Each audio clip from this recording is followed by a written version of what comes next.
हर समय उदास रहने वाले लोग।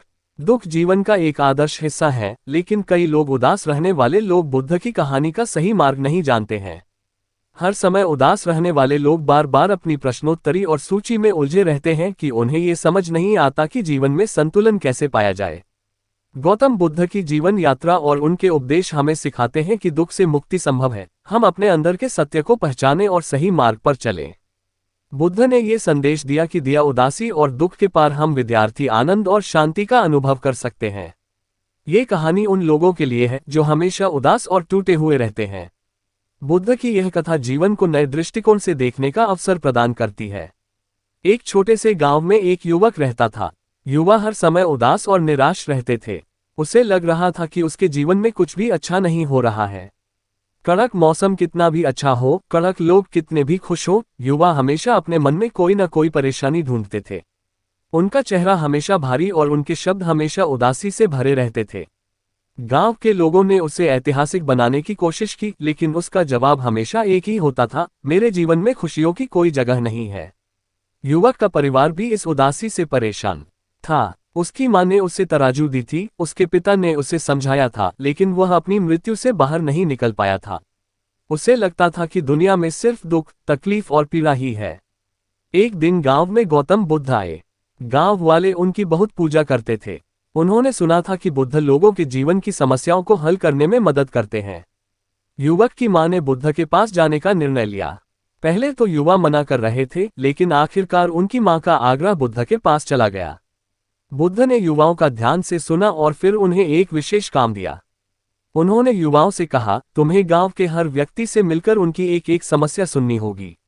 लेकिन ध्यान दें, जिस व्यक्ति के जीवन में कभी उदासी नहीं होती, उसके पास ही तुम रुक सकते हो। युवाओं को ये काम अजीब लगा, लेकिन उन्होंने बुद्ध का आदेश गांव में निकाला। उन्होंने सबसे पहले अपने एक दोस्त से की, जो हमेशा खुश दिखती थी। उसके मित्र ने उसे अपनी प्रेरणा बताई, परिवार की आर्थिक तंगी, छोटे छोटे घरेलू नौकर और अपने भविष्य की चिंताएं। युवक को समझ आया कि उसके दोस्त की मुस्कान के पीछे भी छुपी हुई है। दिन बीतते गए और युवाओं को ये समझ में आया कि हर व्यक्ति के जीवन में क्या फर्क पड़ता है। फर्क बस इतना है कि कुछ लोग अपनी संभावनाओं के बावजूद जीवन में खुशी पसंद करते हैं, जबकि कुछ लोग केवल अपने दुख पर ध्यान केंद्रित करते हैं। ये बोध होता ही युवाओं के मन में एक बदलाव आया। उसे समझ आया कि जीवन में उदासी और खुशियां दोनों का अनुभव है, लेकिन ये हमारा निषेध है कि हम किसे नैतिकता देते हैं।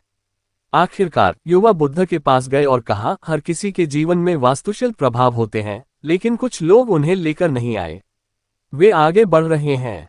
बुद्ध ने कहा, यही जीवन सत्य है। दुख और आपदाएं जीवन का हिस्सा हैं, लेकिन हमें यह तय करना होता है कि हम उन्हें किस तरह से देखें।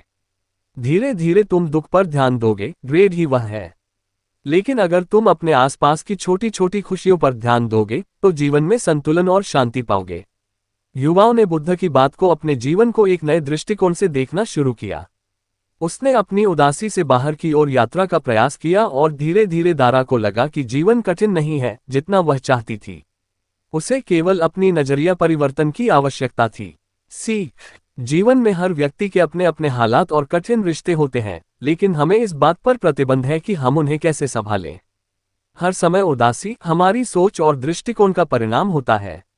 अगर हम अपने जीवन में छोटी छोटी खुशियों को देखें सीख लें, तो उदासी धीरे धीरे कम हो जाती है।